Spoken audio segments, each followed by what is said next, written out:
దేవ తన తల్లిదండ్రుల విషయంలో చాలా బాధపడుతూ ఉంటాడు.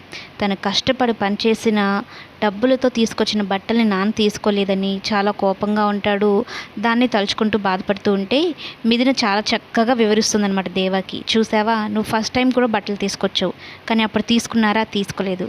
అప్పుడు మీ అమ్మగారు కూడా తీసుకోలేదు, ఇప్పుడు మీ అమ్మగారు తీసుకున్నారు. ఇది సంతోషించాల్సిన విషయమే కదా, ఖచ్చితంగా మీ నాన్న కూడా మారుతాడులే అన్నట్టు చెప్తుందనమాట. అయితే దేవ తీసుకొచ్చిన చీరను కట్టుకొని కుందనపు బొమ్మలాగా రెడీ అయ్యి శారదమ్మ అలా నడుచుకుంటూ వస్తూ ఉంటే మిథున చూసి చాలా బాగుందమ్మా మీ శారీ అనేది చెప్తూ పొగుడుతూ ఉంటుందన్నమాట.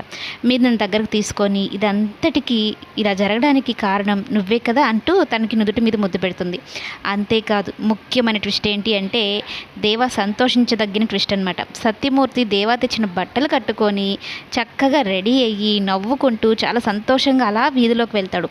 వీధిలో తన ఫ్రెండ్స్ అందరూ ఏంట్రా కొత్త బట్టల పుట్టినరోజా అంటే కాదురా మా పెళ్లి రోజు అని వాళ్ళ ఫ్రెండ్స్కి చెప్తూ, అవునా ఏ ముగ్గురు కొడుకులు ఏ కొడుకు తీసుకొచ్చాడంటే నా చిన్న కొడుకు దేవా అని చెప్పి మురిసిపోతూ ఉన్న సత్యమూర్తిని చూసి దేవ ఎంత హ్యాపీగా ఫీల్ అవుతాడు. మిథున చెప్పింది నిజమే, మా నాన్నకి ఇలాంటి సంతోషం నేను నిజంగా ఎప్పటికీ ఉండేలాగా చేయాలని అయితే అనుకుంటాడనమాట. దేవాలో ఇంత త్వరగా మార్పు రావడానికి కారణం మిథుననే. మిథున మాటలు అంతలాగా దేవాని ఆలోచింపచేశాయి, ప్రభావితం చేశాయి, తనలో మార్పుని తీసుకొని వచ్చాయని చెప్పడానికి ఇదే సాక్ష్యం.